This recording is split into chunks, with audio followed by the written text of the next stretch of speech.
Quelles que soient d'ailleurs les causes apparentes ou profondes qui ont ralenti son fonctionnement, il apparaît nécessaire de mener des réflexions profondes pour permettre au secteur de la microfinance de jouer son rôle dans le financement du développement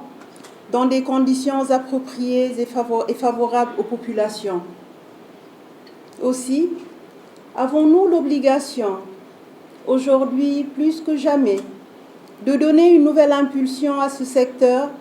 par l'entremise du CNC, ceci pour hisser le niveau de performance des SFD à des degrés compatibles aux exigences sociales et financières qui sous-tendent leur philosophie ou doctrine. C'est pourquoi nous entendons soumettre à votre attention, au cours des travaux, les projets de texte portant sur le CNC, en vue notamment de donner forme à son institutionnalisation et surtout maintenir un dialogue fécond et constructif entre les acteurs. Mesdames et messieurs, chers participants, nous avons noté avec satisfaction l'évolution du secteur ces dernières années. Évolution qui a été surtout marquée par une couverture et un maillage significatif du territoire national par des SFD de plus en plus proches des cibles directes, ce qui s'est traduit en fin 2021 par un taux d'inclusion financière de 35%. Une offre de produits et services qui se rapproche des besoins des populations, malgré la persistance de fortes contraintes liées notamment à la faiblesse des ressources longues et stables. Toutefois,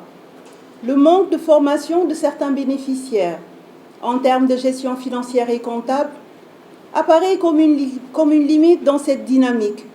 puisqu'il entraîne une répercussion négative sur la qualité du portefeuille de prêts de la plupart des institutions. Dans ces conditions, un regard attentif devra être opéré sur ces questions afin d'apporter des mesures correctives en termes de formation et d'appui technique en direction des SFD, mais aussi des bénéficiaires. C'est pourquoi j'apprécie positivement la création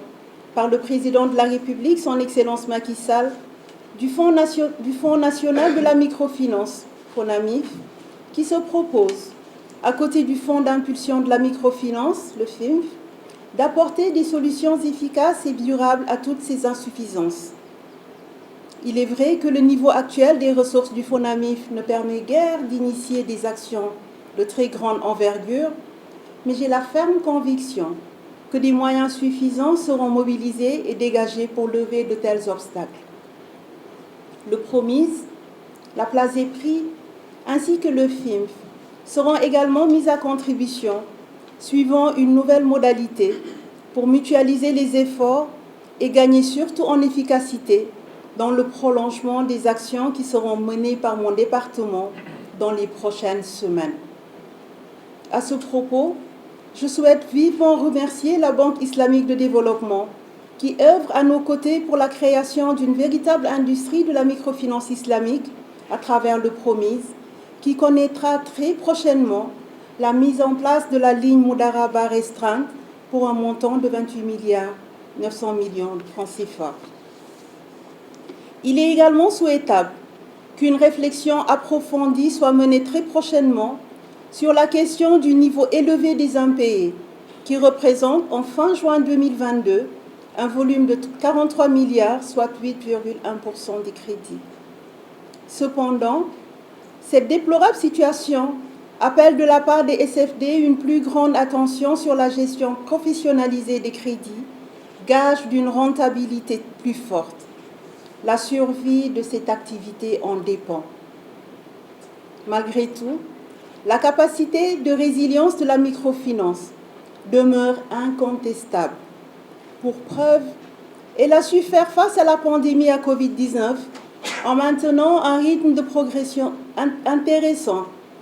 marqué par le respect des indicateurs financiers. À titre illustratif, en juin 2022, L'encours des crédits s'élève à 546 milliards, équivalent à 10,5% des crédits à l'économie, 3,3% du PIB et environ 10,8% des concours mis en place par les banques. Mesdames et messieurs, dans la définition de notre stratégie d'intervention, la politique sectorielle de développement de la microfinance et de l'économie sociale et solidaire occupe une place centrale dans sa mise en œuvre, mais sa mise en œuvre a été plombée par les effets de la pandémie à Covid-19. Dans un rapport produit par le ministère des Finances et du Budget en 2021, portant sur l'impact de la Covid-19 sur les SFD, il a été noté un impact négatif sur le recouvrement des dettes, un ralentissement des crédits octroyés dans les 2 premiers trimestres en 2020. Toutefois, des mesures ont été prises pour atténuer ces effets, qui ont notamment porté sur les reports d'échéances et l'allègement temporaire du dispositif prudentiel. En sus,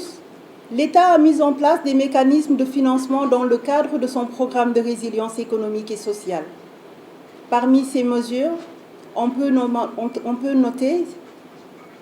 l'appui au secteur informel par le canal des institutions de microfinance, avec un fonds de 5 milliards logé au FONGIP, sous forme de lignes de refinancement dans le cadre de l'accord cadre entre le gouvernement et la PBF. Dans le même temps, le retrait massif des PTF du secteur de la microfinance a mis en cause ou compromis le financement du plan d'action de la lettre de politique sectorielle de développement. L'occasion nous sera donnée lors des débats de passer en revue les projets identifiés au niveau du plan d'action prioritaire en vue d'apporter une contribution de qualité dans la réalisation d'actions directes susceptibles d'assurer un développement maîtrisé de ce secteur. Mesdames et messieurs, l'environnement légal applicable dans la zone UEMOA a connu 2 étapes majeures. Celle couvrant la période 1995-2007, qui a permis la densification du secteur dans son ensemble avec le développement de plusieurs initiatives menées par les groupements et les ONG à côté des structures mutualistes. La période allant de 2008 à nos jours, qui s'est illustrée par la structuration du secteur, marquée par l'émergence d'institutions de grande taille, réseaux et SA de microfinance, coexistant avec de petites institutions dont l'équilibre reste encore fragile et précaire. Certains spécialistes ont même pu penser qu'il serait nécessaire de repenser la géométrie du secteur pour réduire l'écart entre ces 2 catégories. Au moment où des réflexions sont engagées dans notre zone pour procéder au réaménagement du cadre juridique applicable au SFD, j'appelle à une plus grande attention sur la situation des SFD de petite taille, à travers la mise en place d'un cadre normatif plus allégé, afin de renforcer et de consolider l'offre de services financiers en direction des populations vulnérables vivant en milieu rural et périurbain. En outre, l'assouplissement de certaines conditions en vue d'offrir aux SFD une plus grande capacité de financement, ainsi que la prise en compte d'indicateurs de performance sociale dans le dispositif d'appréciation de la gouvernance des SFD, constitue également un enjeu important pour un meilleur impact des interventions. La finalité recherchée est l'accès plus large à des conditions favorables à toutes les catégories des populations aux services offerts par les SFD. Mesdames et messieurs, la rencontre d'aujourd'hui devrait nous permettre de dégager des propositions concrètes, réalisables,